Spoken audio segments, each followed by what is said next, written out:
5 elite Navy SEALs thought they had cornered easy prey in the Armory at Naval Station Coronado Bay. What happened next? 60 seconds would shatter everything they believed about dominance, respect, and what real power looks like. By the time the smoke cleared, these battle-hardened warriors would be standing at attention, addressing a woman they'd tried to intimidate as ma'am, and meaning every word of it. Before we jump back in, tell us where you're tuning in from. And if this story touches you, make sure you're subscribed, because tomorrow I've saved something extra special for you. This isn't a story about luck. It's not about coincidence or misunderstandings. This is about the moment when 5 men who had conquered some of the world's most dangerous missions discovered they had just challenged someone who operated on a level they couldn't even comprehend. Someone whose very presence in that armory was classified at levels that would make their security clearances look like library cards. Naval Station Coronado Bay wasn't just any military installation. Carved into the rugged coastline of Northern California, this facility housed some of the most elite special operations units in the world. The kind of place where legends were born and where only the strongest, fastest, and most mentally resilient warriors earned the right to walk its halls. The base hummed with an energy that came from housing men and women who had seen combat in places that didn't officially exist, who carried out missions that would never make the evening news. Within this fortress of American military might stood Building 47C, a nondescript concrete structure that housed the Special Operations Equipment Armory. To most personnel, it was just another building filled with gear and weapons. But to the elite units stationed there, it was sacred ground, the place where they prepared for missions that could change the course of history.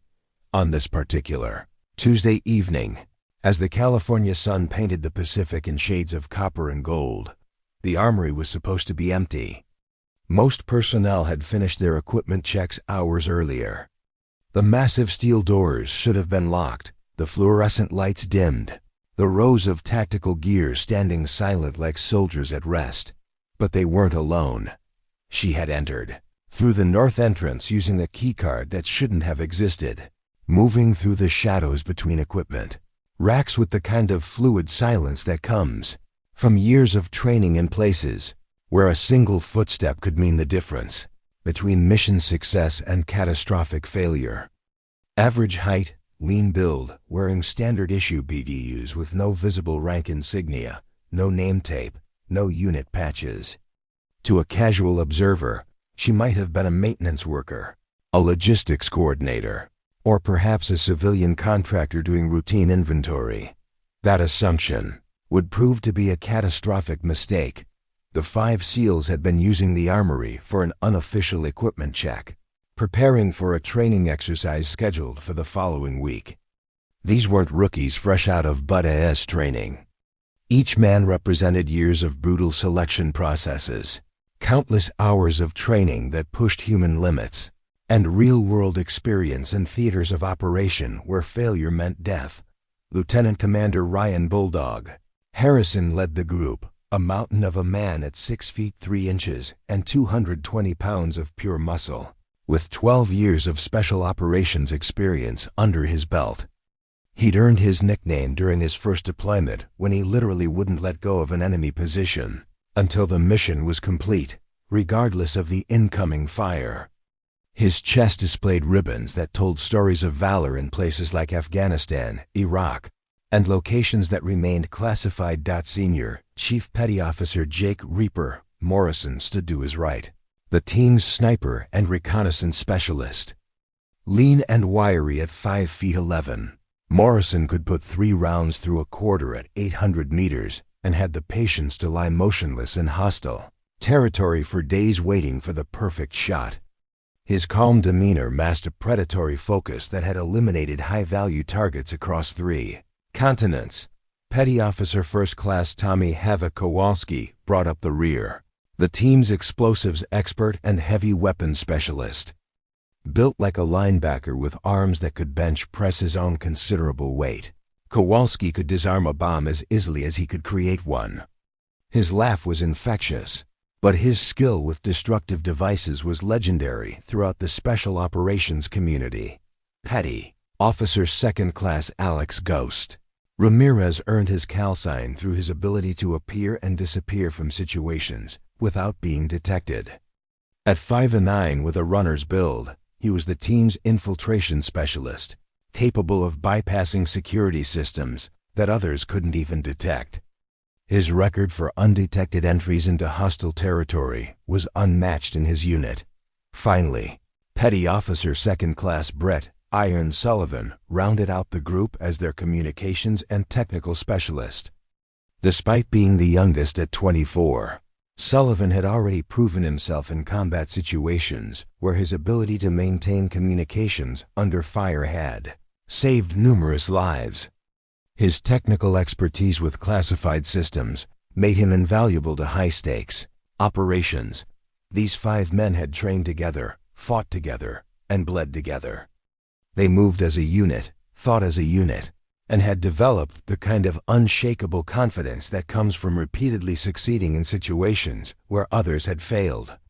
They were used to being the most dangerous people in any room they entered. Tonight, they would discover how wrong that assumption could be as they conducted their equipment inventory, checking night vision goggles, communications gear, and specialized weapons. Harrison noticed movement in the shadows near the classified equipment section, the section that required special authorization even for SEALs to access, the section where the most sensitive gear was stored under multiple layers of security protocols. "You see that?" he whispered to Morrison, nodding toward the figure moving between the equipment racks. Morrison's trained eyes tracked the movement. A firm, single individual. Moving with purpose. Could be maintenance, Kowalski suggested, but his hand instinctively moved closer to his sidearm. At 2,100 hours? In the classified section? Ramirez shook his head. "No way. Could be a security breach," Sullivan added, his voice tight with tension. "Someone who doesn't belong." Harrison made the decision that would change everything. "Let's go check it out. Maintain tactical spacing. If this is unauthorized access to classified materials, we handle it by the book." They moved as a team, using hand signals and tactical positioning that had been drilled into them through thousands of hours of training. Each man knew his role. Each understood the protocols for dealing with potential security threats. They had handled insurgents, terrorists, and enemy combatants in some of the world's most dangerous locations. But as they closed in on their target, none of them could have imagined that they were about to encounter someone who operated on a level that would make their impressive credentials look like participation trophies.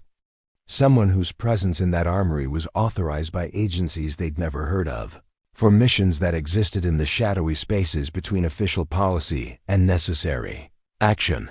The woman they were approaching had been expecting them from the moment they entered the building.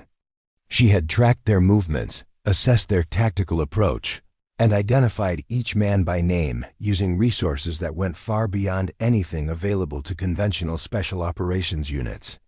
She knew their service records, their psychological profiles, their strengths and weaknesses. More importantly, she knew exactly what was about to happen next. In 60 seconds, 5 elite Navy SEALs would learn that there were levels of classification, authority, and capability that existed far above their pay grade. They would discover that sometimes the most dangerous person in the room is the one who doesn't need to prove it, and they would understand, perhaps for the first time in their careers, what it truly means to be outranked by someone whose very existence was classified above their security clearance. Leveled out, the clock was ticking, 60 seconds, and counting, preparing and narrating. This story took us a lot of time, so if you are enjoying it, subscribe to our channel. It means a lot to us. Now back to the story.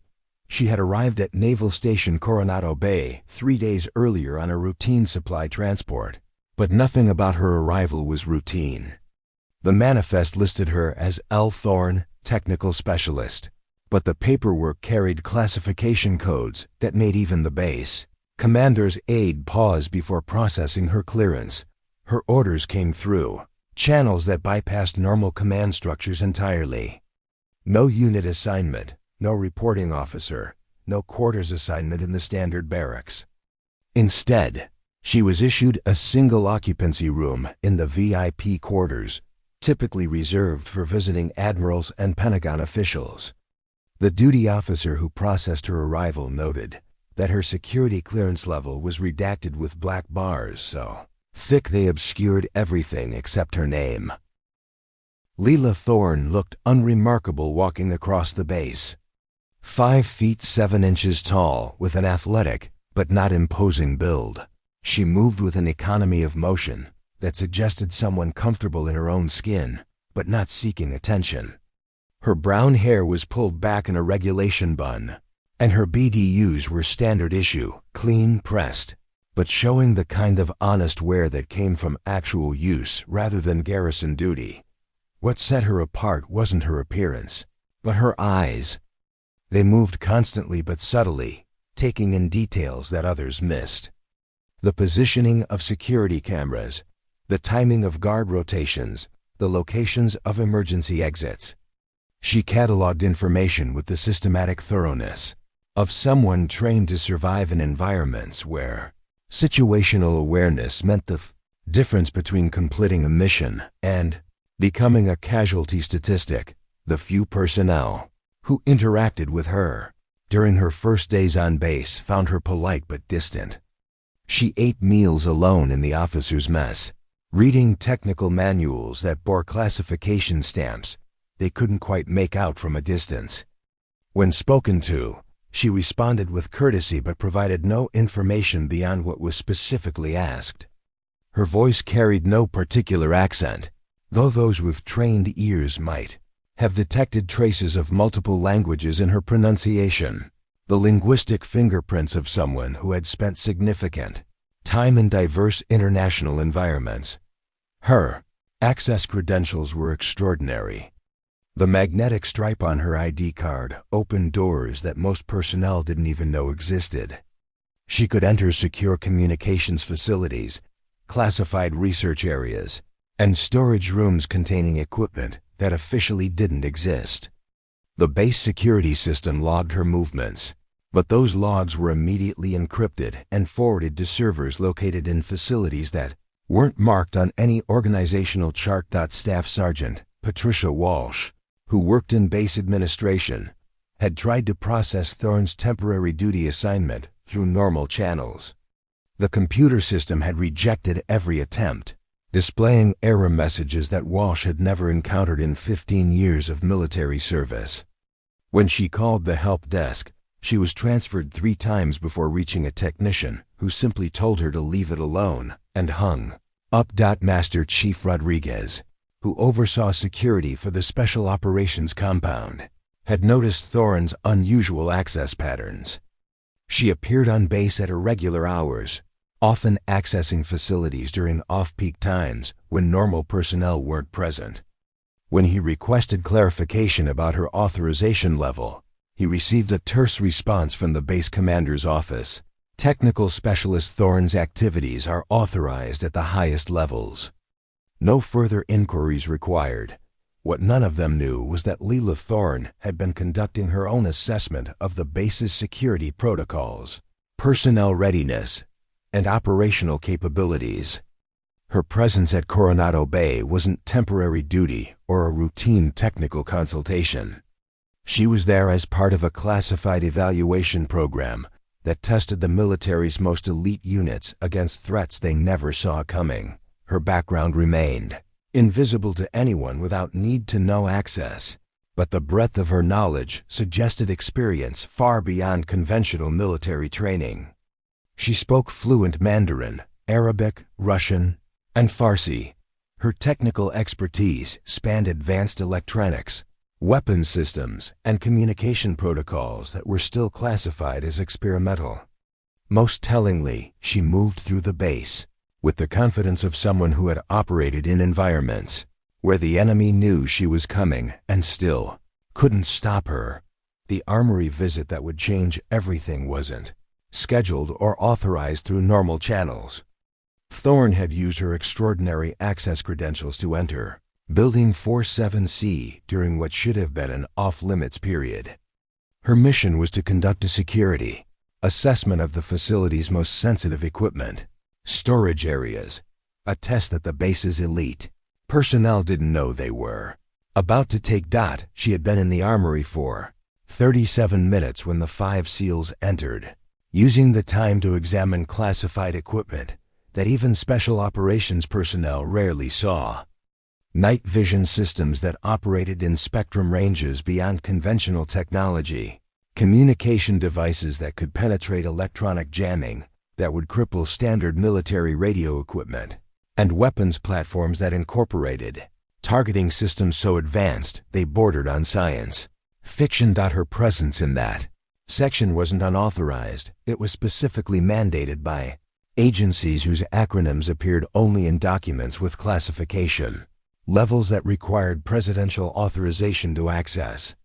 She was testing whether the base's most elite personnel would respond appropriately to an apparent security breach, or whether their confidence in their own abilities would lead them to make assumptions that could prove catastrophic in real-world scenarios. As she moved between equipment racks, Thorne was simultaneously conducting her assessment and monitoring the SEALs' approach through micro-cameras she had positioned throughout the facility.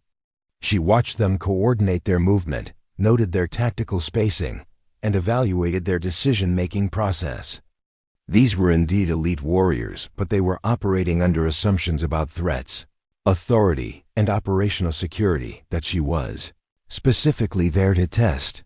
Small device attached to her belt wasn't a standard military radio. It was a quantum-encrypted communication system that allowed her to maintain contact with oversight personnel monitoring the exercise from locations that didn't appear on any government organizational chart.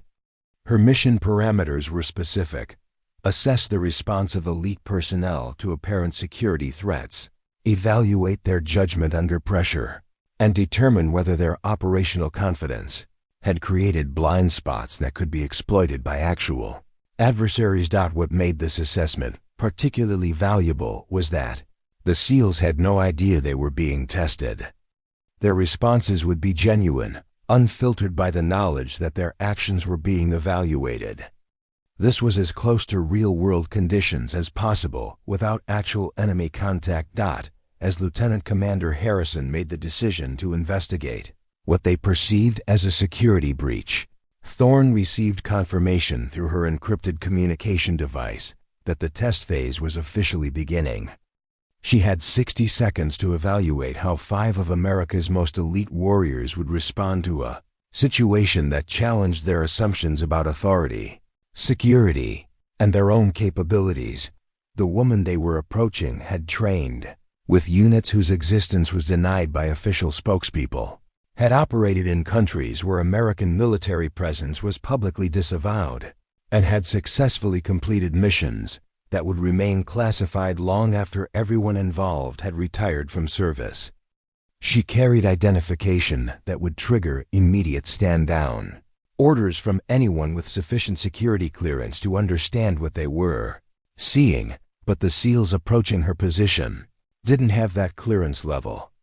They were about to discover that the American military had capabilities and personnel operating at levels of classification they had never imagined possible. The next 60 seconds would either validate their tactical training and judgment, or expose weaknesses in their operational assumptions that could prove fatal in actual combat situations. Either way, their understanding of what constituted real authority was about to be permanently altered. Lieutenant Commander Ryan "Bulldog" Harrison had earned his reputation through 12 years of operations that existed only in heavily redacted after-action reports. At 34, he commanded respect through a combination of tactical brilliance and an unwavering refusal to abandon his men under any circumstances. His broad shoulders carried the weight of command. Decisions that had saved American lives in theaters were official. U.S. presence was categorically denied by State Department spokespeople. Harrison's path to the SEALs hadn't been conventional. Unlike many of his peers who had known from childhood, they wanted to serve in special operations. Harrison had started as a nuclear engineering student at Annapolis before discovering that his true calling lay in direct action rather than reactor maintenance. His analytical mind, trained in complex mathematical calculations and system diagnostics, had proven invaluable in mission planning where variables, changed by the second and failure, meant death for his entire team. The calcine Bulldog had originated during his third deployment to a location that still appeared on official maps as empty desert. Harrison's team had been tasked with holding a strategic position against numerically superior enemy forces until extraction arrived. When enemy fire disabled their communications and wounded 2 team members, Harrison had made the decision to maintain their position despite orders to withdraw.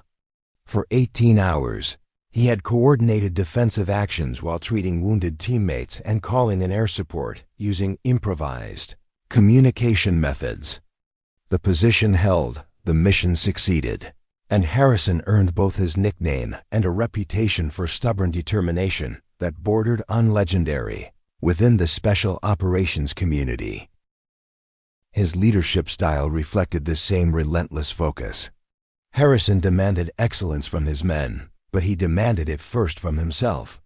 He was typically the first to arrive for training exercises and the last to leave operational debriefs. His personal fitness regimen would have challenged athletes half his age, and his technical knowledge of weapon systems, explosives, and communication equipment often surpassed that of dedicated specialists. More importantly, his men trusted him absolutely because he had never asked them to take risks he wouldn't take himself. Standing beside Harrison, Senior Chief Petty Officer Jake "Reaper" Morrison represented a different kind of lethality. Where Harrison was broad and imposing, Morrison was lean and economical in his movements, every gesture serving a specific purpose. His service record included confirmed eliminations in 7 different countries, each shot taken under conditions that would have challenged the world's finest marksmen.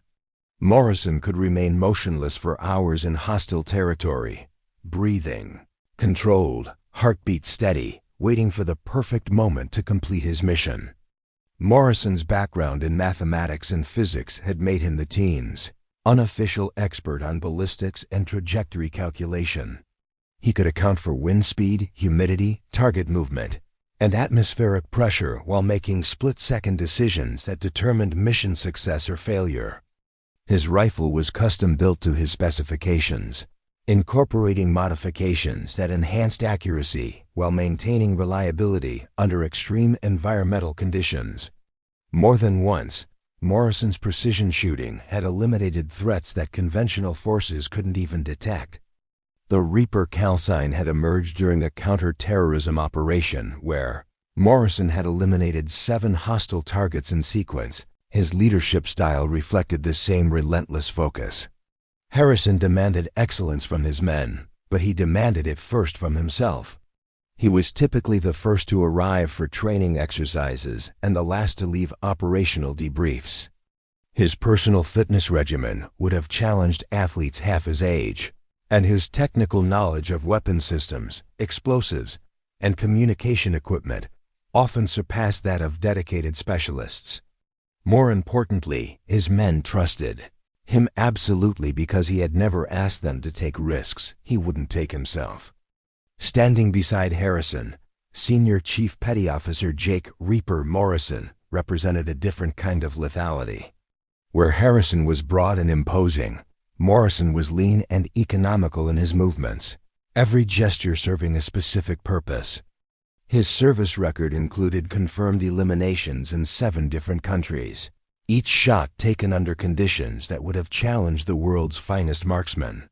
Morrison could remain motionless for hours in hostile territory, breathing controlled, heartbeat steady, waiting for the perfect moment to complete his mission. Morrison's background in mathematics and physics had made him the team's unofficial expert on ballistics and trajectory calculation. He could account for wind speed, humidity, target movement, and atmospheric pressure while making split-second decisions that determined mission success or failure.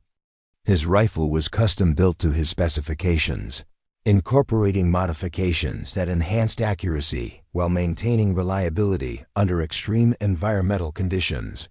More than once, Morrison's precision shooting had eliminated threats that conventional forces couldn't even detect. The Reaper calcine had emerged during a counter-terrorism operation where Morrison had eliminated 7 hostile targets in sequence, each shot taken from a different position as he moved through an urban environment. His ability to appear, eliminate threats, and disappear again had become the stuff of legend among intelligence operatives who worked in regions where American military involvement remained officially non-existent. Morrison's psychological profile indicated an almost supernatural ability to compartmentalize stress and maintain emotional equilibrium under extreme pressure. Petty Officer First Class Tommy "Havoc" Kowalski brought a different skill set to the team composition. At 6 feet 2 inches and 230 pounds of muscle, built through years of military training, Kowalski was the team's heavy weapons specialist and explosives expert. His expertise extended from improvised explosive devices to sophisticated demolition charges capable of bringing down hardened structures. Kowalski could disarm enemy ordnance as easily as he could create custom charges for specific mission requirements. Despite his imposing physical presence, Kowalski possessed an engineer's precision when working with explosives. His calculations for blast radius, structural damage, and collateral limitations were legendary within the special operations community. He had successfully demolished bridges, communications facilities, and weapons storage sites while ensuring that adjacent civilian structures remained undamaged. Kowalski's ability to create explosive solutions for tactical problems had saved American lives in situations where conventional military approaches would have resulted in unacceptable casualties. The Havoc nickname had originated during an operation where Kowalski had been tasked with neutralizing an enemy communications facility located in a densely populated urban area. Rather than using conventional explosives that would have caused civilian casualties, Kowalski had designed custom charges that brought down only the target building while leaving surrounding structures intact. The precision demolition had eliminated enemy communications capabilities while avoiding the international incident that would have resulted from civilian casualties. Petty Officer Second Class Alex "Ghost" Ramirez represented the team's infiltration and reconnaissance capabilities. His ability to move through hostile territory undetected had earned him a reputation that extended far beyond conventional special operations units. Ramirez could penetrate security systems that others couldn't even identify, bypass electronic surveillance that would detect conventional infiltration attempts, and gather intelligence from locations that were supposed to be impregnable. Ramirez's background included extensive training in electronic warfare, signal intelligence, and communication interception. He could monitor enemy communications, identify security vulnerabilities, and exploit technological weaknesses that gave his team tactical advantages in hostile environments. His equipment included devices that existed only as prototypes in classified research facilities, tools that allowed him to manipulate electronic systems in ways that enemy forces never anticipated. Ghost calcine reflected Ramirez's ability to appear and disappear from situations without leaving traces that could be detected by even sophisticated forensic investigation. He had successfully infiltrated hostile facilities, gathered critical intelligence, and exfiltrated without enemy forces ever knowing they had been compromised. His psychological profile indicated an almost pathological attention to detail and an ability to maintain focus under conditions that would overwhelm most personnel. Finally, Petty Officer Second Class Brett "Iron" Sullivan anchored the team's technical capabilities. Despite being the youngest member at 24, Sullivan had already established himself as one of the military's most capable communications specialists.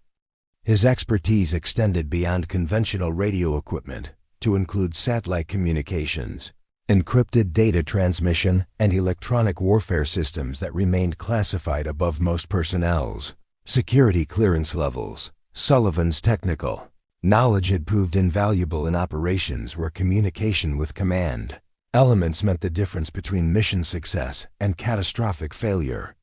He could maintain contact with support elements using improvised equipment when conventional systems failed, coordinate with air support using frequency ranges that enemy forces couldn't monitor, and process intelligence data in real time using portable computer systems that incorporated processing power typically found only in dedicated command centers. The Iron nickname reflected Sullivan's unshakable reliability under pressure. When enemy jamming disrupted conventional communications, when electronic warfare attacks disabled standard equipment, when environmental conditions destroyed normal operational capabilities, Sullivan found ways to maintain the communication links that kept his team alive and mission effective.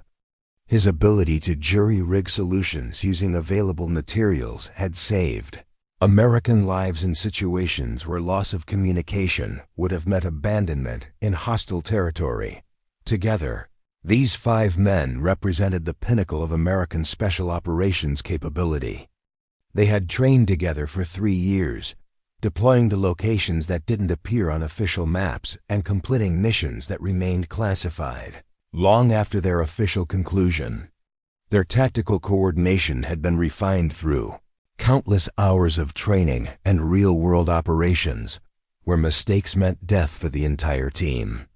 Their confidence wasn't arrogance, it was earned. Morrison immediately took position behind a support column that provided both cover and an unobstructed sightline to the target area. His hand moved instinctively to his sidearm, though he made no move to draw the weapon. Years of training had conditioned him to maintain tactical readiness, while avoiding unnecessary escalation. Through his scope-trained eyes, he began cataloging details about their subject that his teammates couldn't observe from their positions. Female, approximately 5'7", athletic build, Morrison whispered into his throat microphone, his voice barely audible even to his teammates positioned just meters away. Moving with purpose through the restricted storage area.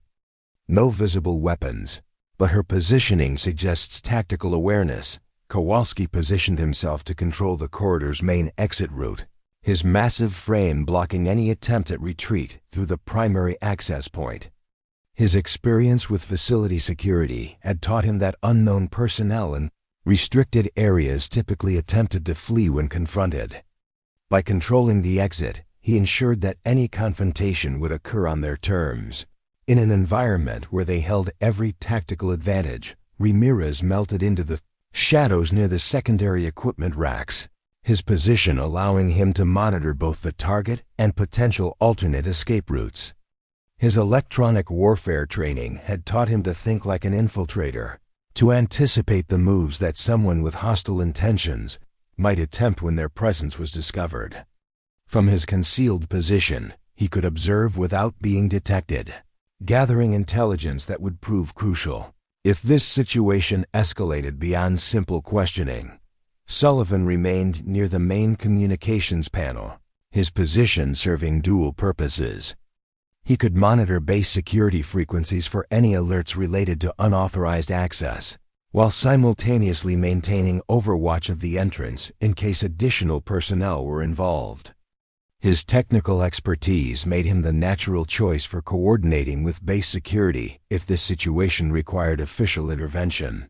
Initial positioning took 43 seconds, executed with the silent efficiency that had kept them alive in environments where detection meant immediate enemy response. Each man understood his role without verbal communication, their coordination reflecting hundreds of hours of training and real-world operations where tactical mistakes resulted in mission failure and casualties. Harrison began the approach phase, moving forward in a tactical crouch that minimized his profile while maintaining readiness for immediate action. His movement was deliberate but non-threatening, designed to close distance without triggering defensive responses from someone who might be armed and dangerous. The key was to maintain tactical advantage while avoiding escalation that could result in unnecessary violence. "Excuse me," Harrison called out when he reached speaking distance, his voice carrying the authority of command but maintaining professional courtesy. "This is a restricted area. I need to see your authorization credentials." The figure paused in her examination of what appeared to be advanced night vision equipment, turning slowly to face the approaching SEAL team. For the first time, Harrison could clearly observe their subject. She appeared remarkably calm for someone who had just been discovered in an unauthorized area by armed military personnel. No startled movements, no signs of panic, no attempt to flee or hide what she had been doing. "I have proper authorization," she replied evenly, her voice carrying no trace of nervousness or deception. She made no move to produce identification, instead simply continuing to meet Harrison's gaze with steady eye contact that suggested confidence rather than defiance.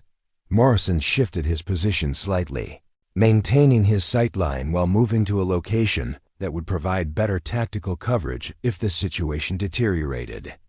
Through his trained observation skills, he noted several details that didn't align with typical profiles of unauthorized personnel. Her posture suggested military training, her clothing showed signs of professional maintenance, and her response indicated familiarity with military protocols rather than civilian confusion. "Ma'am, I'm going to need to see that authorization," Harrison continued, his tone remaining professional but carrying increased firmness. "This facility requires specific clearance levels for access, and I need to verify your credentials before you can continue." Kowalski observed the interaction while maintaining his position, controlling the exit route. His experience with explosive ordnance disposal had taught him to read situations for signs of deception or concealed threats. Something about this woman's demeanor suggested capabilities that didn't match her apparent civilian status. She moved with the controlled efficiency of someone accustomed to high-stakes environments, not the nervous energy typical of personnel caught in unauthorized areas. "I understand your concern," she replied, reaching slowly toward her cargo pocket. "However, I think you'll find that my authorization level is sufficient for this facility." The movement toward her pocket triggered immediate tactical responses from the SEAL team. Ramirez shifted to a position that would allow him to intervene if she produced a weapon, while Sullivan's hand moved closer to his communication equipment in case they needed to alert base security. Morrison adjusted his sightline to maintain clear observation of her hands and any potential threats she might reveal. Harrison watched carefully as she produced what appeared to be a standard military identification card, though something about the card's appearance seemed different from typical base credentials. The material looked more sophisticated than standard ID cards, and the security features appeared more advanced than what he had observed on conventional military identification. "Technical Specialist L. Thorne," she said, offering the identification for his inspection. "I'm conducting authorized equipment assessment under special protocols." Harrison accepted the card, immediately noting its unusual weight and the complex security features embedded in the material. The holographic elements shifted in ways that suggested authentication technology beyond what he had seen on standard military credentials. The classification codes printed along the bottom included designations he didn't recognize, despite his extensive experience with various levels of military clearance. "I'm not familiar with these authorization codes," Harrison admitted, studying the identification more carefully. "What unit are you assigned to, and who authorized your access to this facility?" Thorne's response came without hesitation, suggesting someone comfortable with official inquiry rather than someone attempting to deceive military personnel. "My assignment details are classified above your current clearance level, Lieutenant Commander. However, I can provide verification through appropriate channels if you require confirmation." The casual use of his rank, which wasn't displayed on his current uniform, triggered immediate alertness throughout the SEAL team. Morrison's training in intelligence gathering had taught him to recognize when someone possessed information they shouldn't have access to through normal means. Either this woman had conducted surveillance prior to their encounter, or she had access to personnel databases that most military personnel couldn't reach. Kowalski noticed the subtle change in his teammates' positioning as they processed this new information.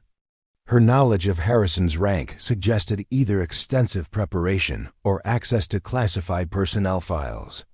Neither possibility aligned with the profile of someone conducting unauthorized access to restricted military facilities. "How do you know my rank?" Harrison asked directly, his tone shifting from professional courtesy toward tactical interrogation. "That information isn't visible on my current uniform, and it's not something civilian contractors would typically have access to." Sullivan monitored the base security frequencies while observing the developing situation. So far, no alerts have been broadcast regarding unauthorized access to the Armory, which suggested either that this woman's presence was indeed authorized, or that her access methods had bypassed normal security detection systems. Either possibility had significant implications for base security protocols. "I make it my business to know who I might encounter during facility assessments," Thorne replied calmly. "Your service records indicate extensive experience with special operations security protocols, which makes you exactly the type of personnel I would expect to encounter during this type of evaluation." Ramirez processed this response through his training in infiltration and reconnaissance. Her casual reference to accessing service records suggested capabilities that went far beyond what civilian contractors typically possessed. The level of information she claimed to have access to would require security clearances that exceeded most military personnel, including many special operations units. The situation was escalating in ways that none of the SEALs had anticipated.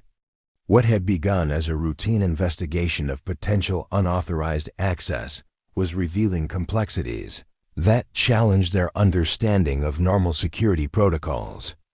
The woman they had cornered appeared to possess information and authorization that didn't align with any threat profile they had encountered in their extensive military experience. Harrison made the decision that would determine how the next phase of this encounter would develop. Her responses suggested either sophisticated deception or legitimate authority that operated at classification levels beyond his current knowledge. Either way, the situation required resolution through direct confrontation rather than continued questioning that might compromise facility security. "Ma'am, I'm going to need you to accompany us to the security office for verification of your credentials," Harrison stated, his voice carrying the authority of someone accustomed to having his orders followed without question. "This facility's security protocols require confirmation of your authorization through official channels. The next few seconds would determine whether this encounter remained a routine security verification or escalated into something that would challenge everything these elite warriors believed about authority, capability, and the true scope of military classification levels." Thorne's response to Harrison's directive was not what any of the SEALs expected. Instead of compliance or resistance, she simply tilted her head slightly and asked, "Are you certain that's the course of action you want to pursue, Lieutenant Commander?" The question carried an undertone that made Morrison's tactical instincts activate. Through his years of intelligence gathering, he had learned to recognize when someone possessed information that fundamentally altered the dynamics of a situation. Her tone suggested not defiance, but rather the patience of someone watching others make a mistake they could prevent. If those others were willing to listen, Harrison felt the shift in the room's atmosphere. The woman's calm confidence wasn't the bravado of someone bluffing their way through a difficult situation. It was the settled certainty of someone who understood aspects of this encounter that he didn't. His experience in complex operational environments had taught him to recognize when his initial assessment of a situation might be incomplete. "Ma'am, I'm following standard security protocols for this facility," Harrison replied, maintaining his professional tone while internally reassessing the tactical situation. Unauthorized personnel in restricted areas must be processed through official channels, regardless of their claimed authorization level. Kowalski observed the exchange while monitoring their tactical positioning.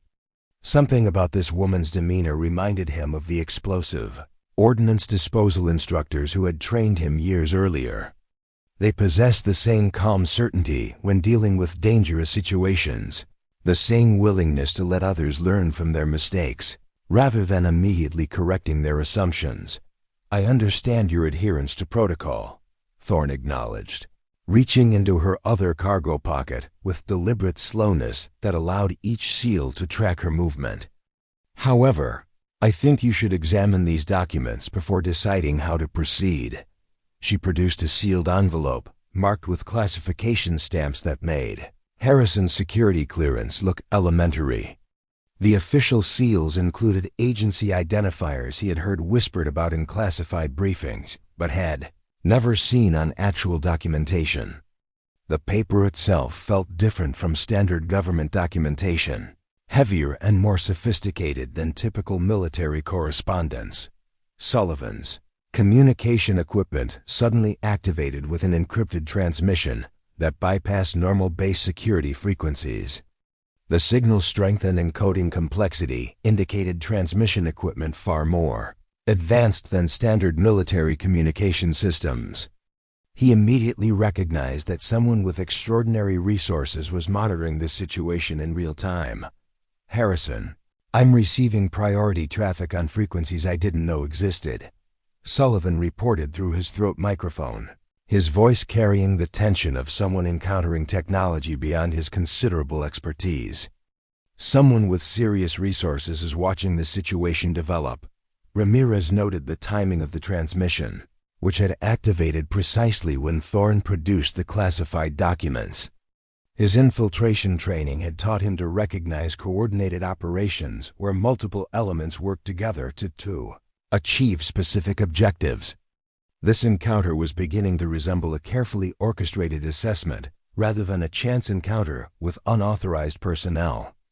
Harrison opened the sealed envelope, immediately noting that the paper inside bore classification markings he had never encountered despite his extensive experience with special operations documentation.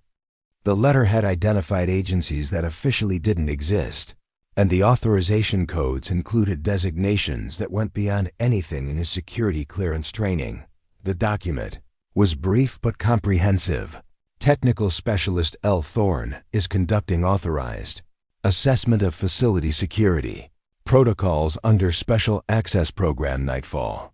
7. All military personnel are directed to provide full cooperation and assistance. Any interference with this assessment will be reported through appropriate channels. Authorization level: Cosmic Clearance. Morrison's training in intelligence analysis allowed him to recognize the significance of what Harrison was reading. Cosmic Clearance was a classification level that existed only in theoretical discussions among intelligence professionals.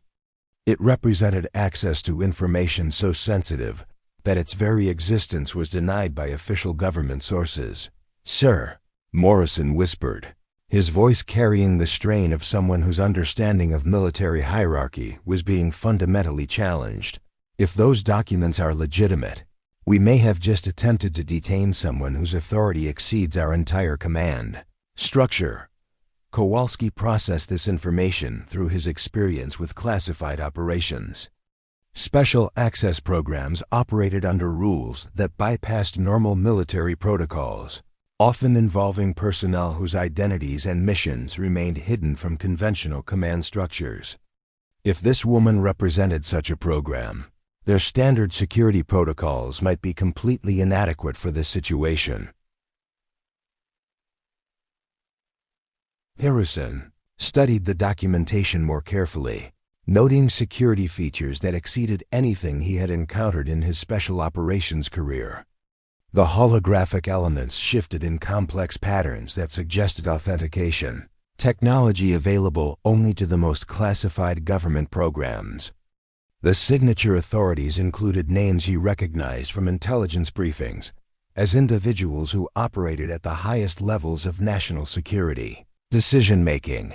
These documents appear authentic, Harrison admitted, though his tactical training made him reluctant to abandon security protocols based solely on paperwork, regardless of its apparent legitimacy. However, I still need to verify this. Authorization through official channels before allowing continued access to classified materials. Thorns. Response revealed the extent to which this encounter had been anticipated and planned. Lieutenant Commander, the verification number for this operation is Alpha-7-7-Delta-9-Charlie. You can confirm this authorization through your base commander, though I should mention that doing so will generate reports that reach levels of government where your names will be permanently recorded in ways that may affect your future career prospects. Sullivan's equipment continued receiving encrypted transmissions that painted an increasingly complex picture of what they had encountered. The communication traffic suggested coordination between multiple agencies, real-time monitoring of their conversation, and resources being deployed to manage this situation at levels far above base security protocols. Harrison, I'm tracking at least 3 different encrypted communication networks monitoring our position, Sullivan reported, his voice reflecting the growing realization that they had stumbled into something far beyond routine security enforcement.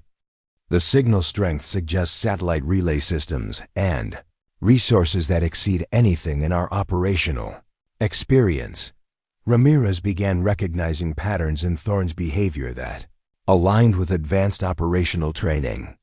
Her positioning maintained optimal sight lines to multiple exit routes. Her responses demonstrated familiarity with special operations protocols, and her confidence suggested someone accustomed to operating in high-stakes environments where mistakes had permanent consequences. Morrison's observation skills, honed through years of reconnaissance operations, detected subtle details that reinforced his growing suspicion that they were dealing with someone whose capabilities exceeded their initial assessment. Her equipment, while appearing standard, showed modifications that suggested access to advanced technology. Her movement patterns reflected training that went beyond conventional military instruction. The tactical situation was evolving in ways that challenged every assumption the SEAL team had made about this encounter. What had begun as routine security enforcement was revealing complexities that suggested they had interrupted an operation conducted by personnel with authority and capabilities that exceeded their understanding of military hierarchy. Harrison faced a decision that would determine how this encounter concluded. He could continue following standard security protocols, potentially interfering with a classified operation that might be crucial to national security. Alternatively, he could accept these documents as legitimate authorization and allow someone with unknown objectives to continue accessing the most sensitive equipment in their facility. Kowalski recognized the tactical dilemma they faced. Their training emphasized the importance of maintaining facility security, but their experience also taught them to recognize when situations exceeded their operational parameters. This encounter had clearly moved beyond anything covered in their standard training protocols. "Ma'am," Harrison said finally, his voice reflecting the careful consideration of someone whose tactical training had taught him to adapt to changing circumstances. "I'm going to need to contact my commanding officer for guidance on how to proceed. This situation involves classification levels and authorization protocols that exceed my current operational parameters." Thorne's response would determine whether this encounter escalated toward confrontation or moved toward resolution through official channels. Her calm confidence suggested someone prepared for either possibility, but her obvious preference was for handling the situation through proper military channels rather than forcing a confrontation that would create complications for everyone involved. The next phase of this encounter would test whether the SEAL team's tactical flexibility could adapt to a situation that challenged their fundamental understanding of military authority and classification protocols. Their response would determine whether this assessment concluded with successful adaptation to unexpected circumstances, or escalated into a confrontation with someone whose capabilities they were only beginning to understand. Harrison's hand moved toward his communication device to contact the base commander, but before he could activate the system, the Armory's overhead lights suddenly dimmed to emergency power levels. Red warning lights began flashing in sequences that indicated a facility-wide security alert, though no audible alarms accompanied the visual warnings. The sudden change in lighting conditions triggered immediate tactical responses from each member of the SEAL team. Morrison's training in reconnaissance operations had taught him to recognize when external forces were manipulating operational environments. The precise timing of the power reduction, occurring exactly when Harrison was about to contact higher authority, suggested coordination between Thorne and unknown support elements. His experience with classified operations told him they were dealing with resources that exceeded anything in conventional military arsenals. "Sir, this lighting change isn't random," Morrison reported through his throat microphone, his voice carrying the tension of someone whose tactical situation had just become significantly more complex. "Someone with access to facility infrastructure is controlling our environment. We may be dealing with a coordinated operation involving multiple personnel." Kowalski's expertise with facility security systems allowed him to recognize that the power reduction had been implemented through master control protocols that required extraordinary authorization levels. Normal base personnel couldn't manipulate facility lighting without generating automatic alerts to the base engineering department. The absence of such alerts suggested that whoever was controlling their environment possessed override capabilities that bypassed standard safety systems. Sullivan's communication equipment registered a massive surge in encrypted traffic across frequencies he had never encountered in his technical career. The signal complexity suggested coordination between multiple agencies using communication protocols that exceeded anything in conventional military arsenals. His screens displayed data streams that appeared to be monitoring not just their conversation, but their physiological responses and tactical positioning. "Harrison, I'm detecting real-time biometric monitoring of our entire team," Sullivan reported, his voice reflecting the growing realization that they had become subjects of observation rather than controllers of this situation. "Someone is tracking our heart rates, stress levels, and tactical positioning using technology I don't recognize." Ramirez began noticing additional details that suggested they were dealing with an assessment scenario rather than a security breach. Small cameras had been positioned throughout the Armory in locations that weren't part of the standard security system. Equipment that had appeared normal now showed modifications that indicated surveillance capabilities beyond anything in conventional base security protocols. Thorne observed their growing awareness of the situation's complexity with the calm attention of someone whose operational experience included managing personnel under stress. Her positioning hadn't changed, but her demeanor suggested someone who had been anticipating these developments rather than responding to unexpected circumstances. "Gentlemen," Thorne said calmly, her voice carrying the authority of someone accustomed to managing complex situations involving highly trained personnel, "I think it's time we addressed what's actually happening here rather than continuing to pretend this is a routine security encounter." Harrison processed this statement through his experience with classified operations, where initial briefings deliberately concealed mission parameters until personnel demonstrated readiness for complete disclosure. His tactical training told him that their situation had moved beyond routine security protocols into territory that required different analytical frameworks. "Ma'am, I'm beginning to suspect that our encounter isn't as random as it initially appeared," Harrison acknowledged, his voice reflecting the careful consideration of someone whose operational experience had taught him to recognize when circumstances exceeded his initial assessment parameters. Morrison's observation skills, refined through years of intelligence gathering, detected subtle changes in Thorne's equipment that suggested activation of recording and monitoring systems. Her apparent civilian clothing now showed modifications that indicated access to technology that exceeded anything in standard military inventories. The equipment attached to her belt wasn't standard military hardware. "You're correct, Lieutenant Commander," Thorne confirmed, reaching toward a device on her belt that none of the SEALs had initially recognized as sophisticated monitoring equipment. "Your team has been participating in a classified assessment designed to evaluate how elite military personnel respond to situations that challenge their operational assumptions." Kowalski's expertise with explosive ordnance had taught him to recognize when situations involved controlled environments designed to test personnel responses under specific conditions. The precise timing of events, the coordination of external support, and the apparent monitoring of their reactions all suggested a carefully orchestrated evaluation rather than spontaneous circumstances. Sullivan's technical analysis of the communication traffic revealed coordination between agencies whose acronyms appeared only in theoretical discussions among intelligence professionals. The resources being deployed to monitor this single encounter exceeded what most military operations received for actual combat missions. The scale of oversight suggested they were dealing with assessment protocols that operated at the highest levels of government classification. "This entire situation has been a test?"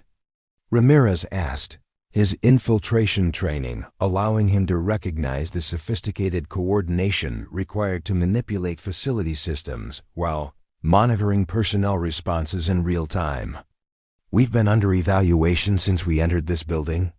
Thorne's confirmation came with additional information that fundamentally altered their understanding of what they had experienced.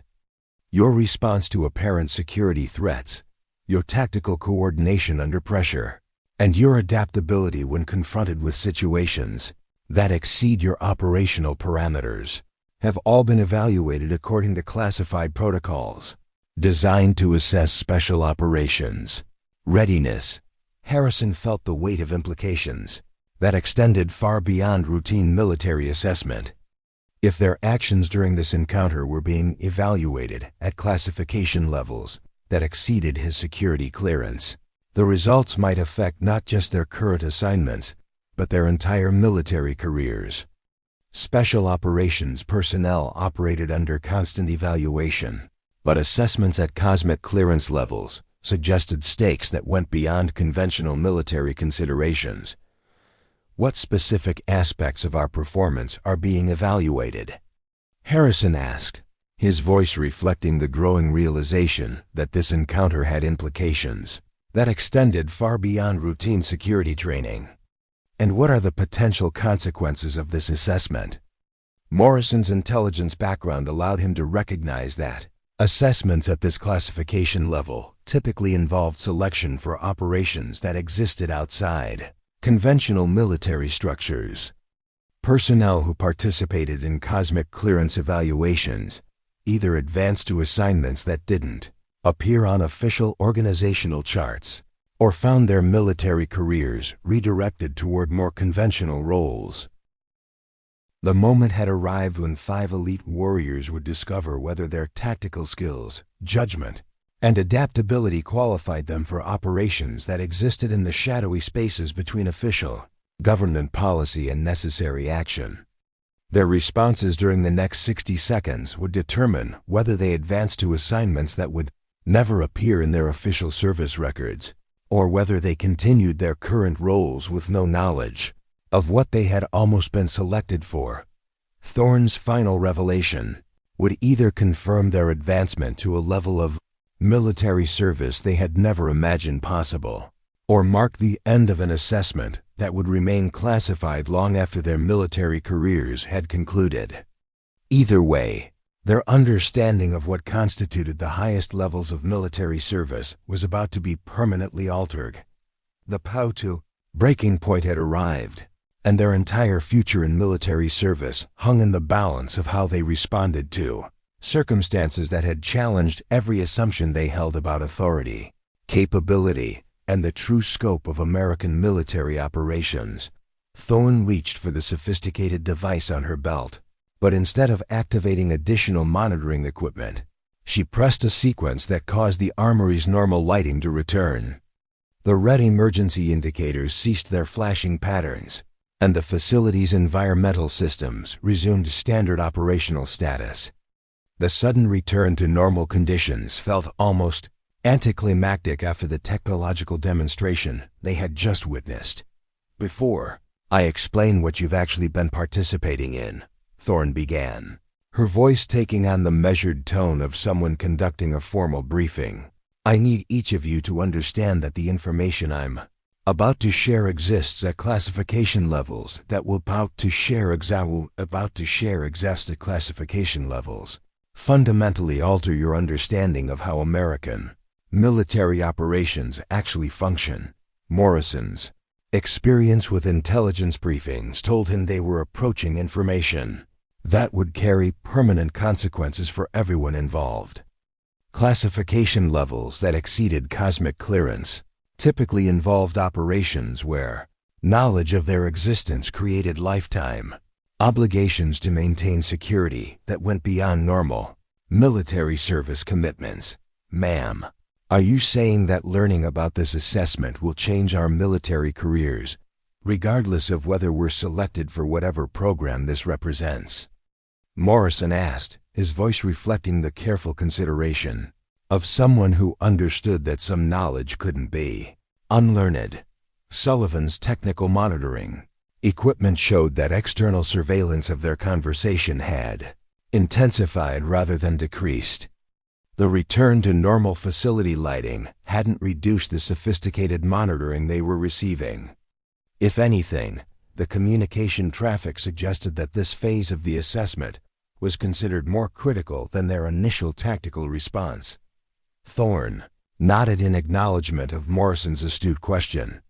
"Your participation in this conversation will be permanently recorded in files that exist outside conventional military personnel records. Whether you advance to the program we're evaluating you for or return to your current assignments, you'll carry security obligations that extend beyond your normal military service."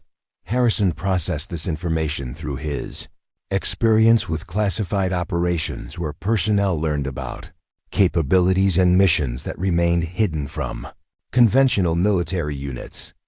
Once exposed to certain levels of classification, military personnel typically found their career paths permanently altered, either through advancement to more sensitive assignments or through reassignment to roles that prevented access to similar information. Kowalski's understanding of military security protocols told him they had crossed a threshold where retreat to their previous operational status was impossible. Assessment programs that operated at cosmic clearance levels typically involved permanent changes in personnel status, regardless of whether individuals met selection criteria for advancement. "What specific program are we being evaluated for?" Harrison asked, his voice carrying the authority of someone whose leadership responsibilities required him to understand the implications of decisions affecting his entire team. Thorne's response began revealing information that existed only in theoretical discussions among the highest levels of military leadership. The program designation is Shadow Piercer. It involves assignment to operations that are conducted outside official government acknowledgement, using resources that don't appear in any government budget, against targets whose existence is denied by official policy. Ramirez's infiltration training had exposed him to discussions about operations that existed in the gray areas between official military action and diplomatic necessity. Shadow Piercer represented assignment to missions where conventional rules of engagement didn't apply, where personnel operated without official backup, and where success or failure had strategic implications that couldn't be acknowledged. Through normal government channels, Sullivan realized that the extraordinary communication resources monitoring their assessment represented the kind of infrastructure that supported operations conducted entirely outside conventional military command structures. Personnel assigned to Shadow Piercer would have access to technology, intelligence, and support systems that exceeded anything available to conventional special operations units. Operations conducted outside official acknowledgement typically involve targets and circumstances that require capabilities beyond conventional military training, Morrison observed, his intelligence background allowing him to understand the implications of what Thorne was describing. Are you saying we're being evaluated for assignment to missions that officially don't exist? Thorne confirmed Morrison's assessment while providing additional details that revealed the extraordinary scope of what they were being considered for. Shadow Piercer operatives conduct missions that are deemed necessary for national security but cannot be acknowledged through official government channels. Your targets include individuals and organizations whose elimination or disruption serves American interests, but whose official existence cannot be confirmed. Harrison understood that assignment to such operations would fundamentally alter not just their military careers, but their entire relationship with conventional military hierarchy. Personnel who operated outside official acknowledgement typically worked under command structures that bypassed normal military chains of authority, reporting to agencies that existed only in the most classified government documents. What specific capabilities does this program require that exceed our current special operations training? Harrison asked, his leadership responsibilities requiring him to understand what additional preparation might be necessary for his team to succeed in such assignments. Kowalski processed Thorne's explanation through his understanding of how the military's most sensitive operations recruited and trained personnel. Programs that operated outside official acknowledgement typically required psychological conditioning that went beyond conventional military training, preparing personnel for operations where traditional support systems wouldn't be available. Shadow Piercer operatives receive training in assassination techniques that don't appear in any military manual, infiltration methods that exceed conventional special operations instruction, and psychological conditioning that prepares them for operations where capture means permanent disavowal by the United States government. Thorne explained, her voice maintaining the clinical tone of someone describing technical specifications rather than life-altering career decisions. Sullivan's technical expertise allowed him to recognize that the communication monitoring they had experienced represented the kind of oversight that would be necessary for personnel operating entirely outside conventional military structures. Shadow Piercer operatives would need constant monitoring and support from agencies whose existence couldn't be officially acknowledged. Personnel assigned to this program operate under identities that are maintained independently of their military service records, Thorne continued, providing details that revealed the complete separation between Shadow Piercer operations and conventional military service. Your families, friends, and current military colleagues will believe you've been reassigned to routine duties while you conduct missions that may determine the outcome of conflicts that never officially exist. Morrison realized that acceptance into Shadow Piercer would require abandoning not just their current military identities, but their entire previous understanding of how American military power was actually exercised. The operations Thorne was describing existed in spaces where conventional concepts of military honor, rules of engagement, and official recognition had no meaning. Ramirez understood that the infiltration skills he had developed through special operations training would be elementary compared to what Shadow Piercer required. Operating outside official acknowledgement meant developing capabilities that exceeded anything taught in conventional military schools, using methods that couldn't be documented in official training manuals. The assessment you've just participated in was designed to evaluate not just your tactical capabilities, but your psychological resilience when confronted with authority structures that exceed your previous understanding, Thorne explained, her briefing moving toward the critical evaluation criteria that would determine their selection. Status. Harrison recognized that their responses during this encounter had been analyzed according to standards that went beyond conventional military evaluation.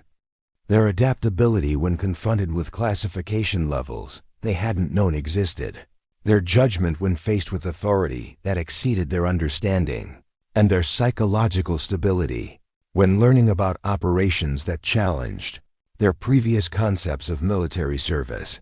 Your team demonstrated tactical coordination that meets shadow piercer operational requirements, Thorne acknowledged, providing the first indication of their assessment results. However, selection for this program requires additional evaluation of your willingness to operate under conditions that fundamentally differ from conventional military service. Kowalski realized they were approaching the moment when they would learn whether their tactical skills, psychological profiles, and adaptability qualified them for assignment to operations that existed entirely outside the military careers they had built.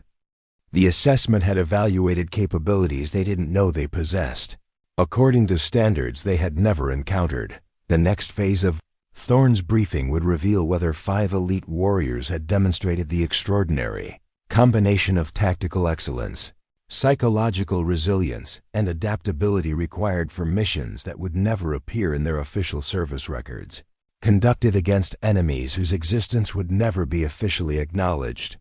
Thorne moved to the classified equipment terminal that had been the focus of her initial activity, activating a display system that the SEALs hadn't realized was operational. The screen illuminated with data streams showing real-time analysis of their physiological responses, tactical positioning, and decision-making patterns throughout their entire encounter. Every word spoken, every movement made, every tactical decision implemented had been recorded and analyzed according to criteria that exceeded anything in their previous military experience. Your performance during this assessment has been evaluated against standards that were developed through analysis of personnel who successfully completed operations in environments where conventional military training proved inadequate, Thorne explained, her voice maintaining the clinical precision of someone delivering critical operational intelligence. Harrison studied the data display, recognizing that the level of monitoring they had received exceeded anything he had encountered during his most sensitive special operations assignments. The psychological profiling, physiological analysis, and tactical evaluation represented assessment protocols that went far beyond conventional military selection standards. Ma'am, this level of evaluation suggests that shadow piercer operations involve threats and operational environments that exceed our current understanding of special operations parameters, Harrison observed, his leadership experience allowing him to recognize when assessment criteria indicated challenges beyond conventional military training. Morrison's intelligence background enabled him to interpret the data stream showing their team's performance according to metrics he had never encountered in conventional military evaluation. The assessment had analyzed not just their tactical capabilities, but their psychological adaptability when confronted with authority structures that challenged their previous understanding of military hierarchy. Sullivan's technical expertise allowed him to recognize that the monitoring equipment Thorne was using incorporated technology that exceeded anything available to conventional military units. The computational resources required to conduct real-time analysis of their responses suggested infrastructure that operated entirely outside normal government technology development programs. The threats you would face in shadow piercer operations include individuals and organizations that possess resources, training, and capabilities that rival or exceed those of major government intelligence agencies, Thorne continued, providing details that revealed the extraordinary complexity of the missions they were being evaluated. For Kowalski processed this information through his understanding of how explosive threats had evolved beyond conventional military countermeasures. If Shadow Piercer operations involved adversaries with government-level resources, the technical challenges would exceed anything covered in conventional special operations training. Your assessment results indicate tactical coordination that meets operational requirements, psychological resilience sufficient for extended deep cover assignments, and adaptability when confronted with situations that exceed your previous operational parameters, Thorne reported, her briefing moving toward the critical determination of their selection status. Ramirez understood that successful completion of Shadow Piercer assessment meant their infiltration skills had been evaluated against standards developed through operations in environments where detection meant permanent elimination. The assessment criteria suggested missions where conventional special operations backup and extraction wouldn't be available. However, Thorne continued, her tone shifting to indicate that additional factors would influence their final selection status. Acceptance into Shadow Piercer requires voluntary commitment to operational parameters that fundamentally alter your relationship with conventional military service, your families, and your previous identities. Harrison recognized that this represented the critical decision point where their tactical qualifications would be balanced against their willingness to accept assignments that existed entirely outside conventional military career structures. The choice wasn't just about mission capability, but about abandoning the military identities they had spent years developing. What specific commitments does Shadow Piercer require beyond our current military service obligations? Harrison asked, his leadership responsibilities requiring him to understand the complete implications of decisions affecting his entire team. Thorne's response revealed information that existed only in the most classified operational protocols. Shadow Piercer operatives maintain cover identities that may require years of deep insertion before mission activation. Your families will believe you've been assigned to routine military duties while you establish personas that allow infiltration of target organizations. Sullivan realized that the communication capabilities he had observed during their assessment would be necessary for maintaining contact with personnel operating under such deep cover. Shadow Piercer operatives would need support systems that could maintain their safety and mission effectiveness while preserving the fiction of their official military assignments. The psychological conditioning required for extended deep cover operations includes preparation for scenarios where you may need to eliminate targets who have become personally familiar through months or years of infiltration, Thorne explained, her briefing moving into territory that challenged conventional concepts of military engagement rules. Morrison's intelligence training allowed him to understand that such operations would require psychological preparation that went far beyond anything in conventional military curricula.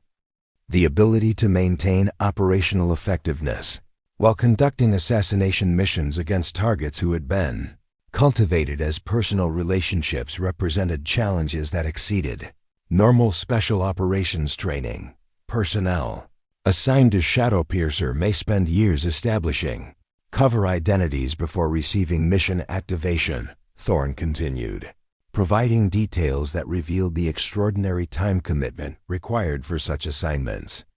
During this period, your official military records will show routine assignments that provide cover for your actual operational preparation. Kowalski understood that such extensive preparation periods would require abandoning not just their current military assignments, but their entire previous understanding of military career progression. Shadow Piercer operatives would develop capabilities and conduct missions that would never be acknowledged in their official service records. Your assessment indicates that your team possesses the tactical coordination psychological resilience, and adaptability required for shadow piercer operations, Thorne reported, providing the first clear indication that their performance had met selection standards. However, final selection requires your voluntary acceptance of operational parameters that will permanently alter your military careers. Harrison processed this information through his experience with special operations where personnel faced career-defining decisions about accepting assignments that carried extraordinary risks and responsibilities. The difference was that Shadow Piercer represented commitment to operations that would never be officially acknowledged, conducted against targets whose elimination would never be publicly confirmed. "Ma'am, you're asking us to volunteer for assignment to operations that exist outside official government acknowledgement, using methods that aren't covered by conventional rules of engagement, against targets whose existence won't be officially confirmed," Harrison summarized, his voice reflecting the careful consideration of someone whose leadership responsibilities required him to understand the complete implications of decisions affecting his team. Ramirez recognized that acceptance into Shadow Piercer would require developing infiltration capabilities that exceeded anything in his current training. The missions Thorne was describing would involve penetrating organizations that possessed sophisticated counterintelligence capabilities, requiring skills that went beyond conventional special operations instruction. The final component of your assessment requires individual decisions about whether you're willing to accept assignment to operations that will never appear in your official military records, conducted in environments where capture means permanent disavowal by the United States government, Thorne explained, her briefing approaching the moment when each SEAL would need to make a career-defining decision. Sullivan understood that the technology he had observed during their assessment represented the kind of support infrastructure that would be necessary for personnel operating entirely outside conventional military backup systems. Shadow Piercer operatives would need resources that exceeded anything available through normal government channels. You have 60 seconds to decide whether you're willing to accept assignment to Shadow Piercer, Thorne announced, activating a countdown timer on the display terminal. Your decisions will determine whether you advance to training that will prepare you for missions that officially don't exist, or whether you return to your current assignments. With no memory of this assessment, the moment had arrived when 5 elite warriors would make decisions that would either advance them to a level of military service that exceeded their most ambitious career expectations, or return them to conventional special operations with their previous understanding of military capability intact. Their choices would determine whether they joined operations that shaped global events from the shadows, or continued serving their country through conventional special operations missions. The countdown timer displayed 53 seconds remaining, as each SEAL contemplated a decision that would permanently alter their understanding of how American military power was actually exercised in the modern world. The countdown timer reached 47 seconds when Harrison made the decision that would define the rest of his military career. His years of leadership had taught him that the most critical moments required decisions based on principle rather than convenience, on long-term consequences rather than immediate comfort. Looking at each member of his team, he saw the same understanding reflected in their eyes. "Ma'am," Harrison said, his voice carrying the authority of someone whose leadership had been tested in the world's most dangerous environments, "my team and I accept assignment to Shadow Piercer." The words seemed to hang in the air for a moment before Thorne responded by deactivating the countdown timer and initiating a sequence on her control terminal that fundamentally altered the Armory's environment. Hidden panels slid open in the walls, revealing equipment that none of the SEALs had suspected existed within the facility. Advanced communication systems, weapons platforms that incorporated technology decades ahead of conventional military arsenals, and monitoring equipment that represented capabilities beyond anything in their previous experience. Morrison watched the transformation of the Armory with the analytical attention of someone whose intelligence training had taught him to recognize when environments revealed their true purposes.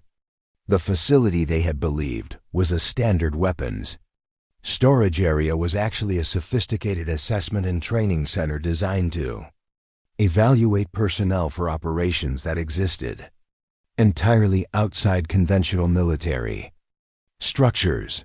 Your acceptance into Shadowpiercer initiates immediate changes in your official military status, Thorne explained, her briefing tone shifting to reflect the operational reality of their new assignments. As of this moment, your service records will show transfer to routine logistics assignments that provide cover for your actual training and operational preparation.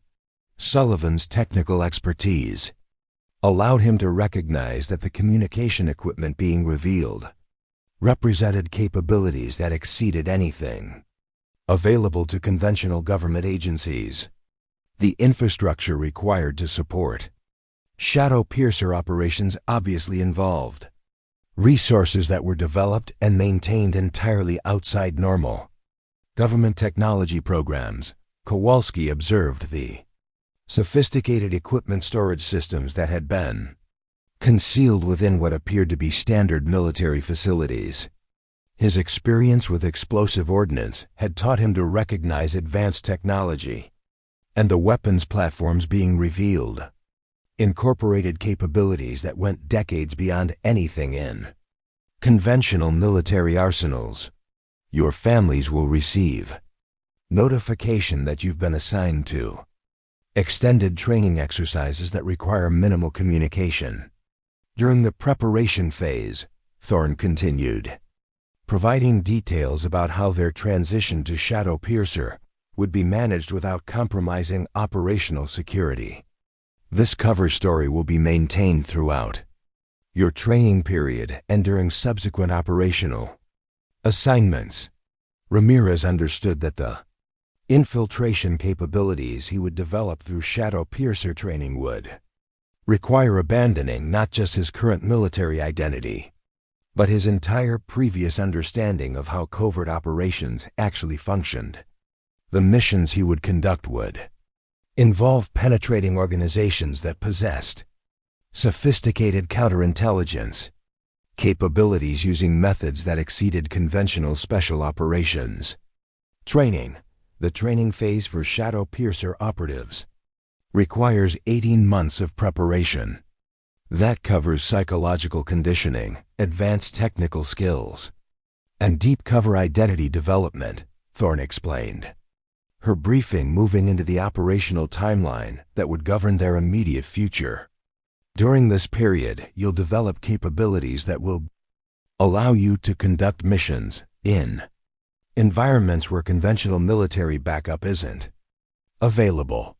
Harrison processed this information through his understanding of how the military's most sensitive operations prepared personnel for assignments that carried extraordinary risks and responsibilities. 18 months of specialized training suggested preparation for missions that would challenge every aspect of their previous military experience. Your first assignment after training completion will involve establishing cover identities that allow infiltration of organizations whose activities threaten American interests but whose existence cannot be officially acknowledged. Thorne continued, providing the first details about actual operational assignments they would conduct as Shadowpiercer operatives. Morrison realized that his intelligence gathering skills would be fundamental to success in operations where targets possessed resources and capabilities that rivaled major government agencies. The psychological preparation required for conducting assassination missions against targets who had been cultivated through extended personal relationships would challenge every aspect of his previous training. Sullivan's technical background told him that the communication capabilities he would develop through shadow piercer training would allow him to maintain contact with support elements while operating under deep cover in environments where detection meant permanent elimination.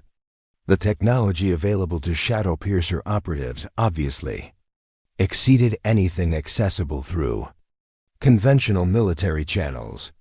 Your team coordination will be maintained throughout shadow piercer training and subsequent operations, Thorne assured them, recognizing that their tactical effectiveness had been built through years of working together under extreme conditions. However, operational assignments may require individual deployment to locations where team support isn't available. Kowalski understood that the explosive capabilities he would develop through shadow piercer training would allow him to conduct demolition operations using methods and materials that didn't appear in any conventional military manual. The technical challenges of creating untraceable explosive effects would require expertise that went far beyond his current special operations training. The psychological evaluation that brought you to shadow piercer selection indicated that your team possesses the mental resilience required for operations where traditional concepts of military honor and rules of engagement don't apply, Thorne explained, her briefing addressing the fundamental changes in their relationship with conventional military service. Harrison recognized that acceptance into shadow piercer represented commitment to serving American interests through methods that would never be officially acknowledged, against targets whose elimination would never be publicly confirmed. The operations they would conduct would shape global events from the shadows, using capabilities that officially didn't exist. Your success in shadow piercer operations will be measured by strategic outcomes that contribute to American security but cannot be attributed to United States government action, Thorne continued, explaining how their effectiveness would be evaluated according to standards that went beyond conventional military.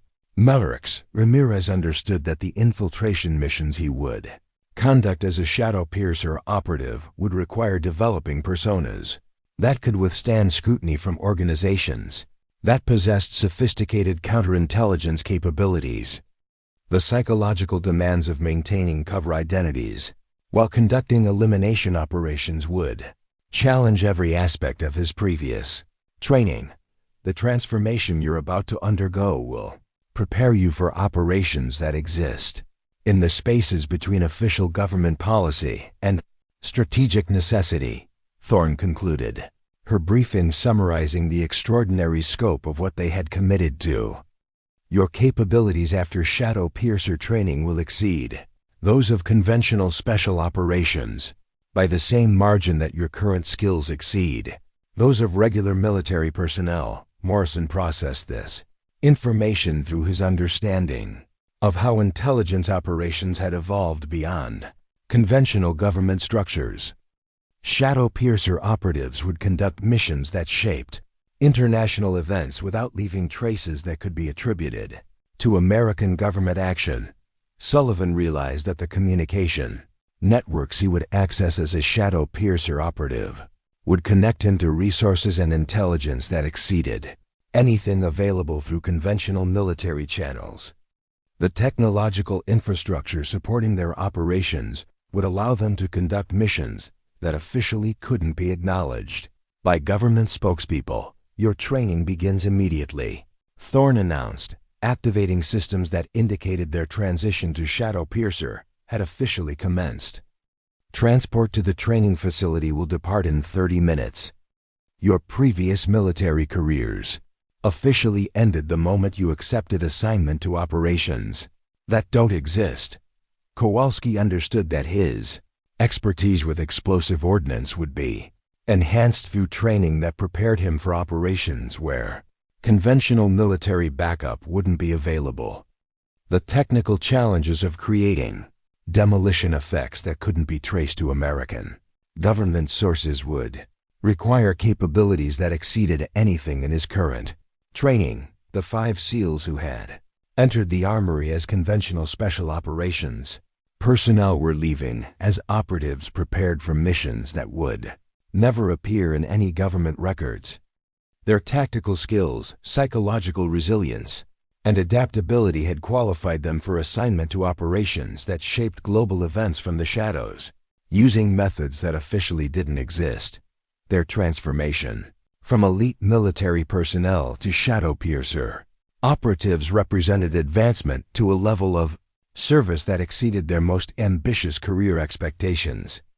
They would conduct missions that protected American interests without official acknowledgement, using capabilities that were denied by government spokespeople against targets whose elimination would never be publicly confirmed. In 60 seconds, 5 Navy SEALs had discovered that their understanding of military service, American capabilities, and their own potential had been fundamentally incomplete. Their commitment to shadow piercer represented not just career advancement, but evolution to a level of service where their actions would determine the outcome of conflicts that officially never existed. The woman they had attempted to detain had evaluated them according to standards that exceeded anything in their previous experience and found them worthy of missions that would never be officially acknowledged.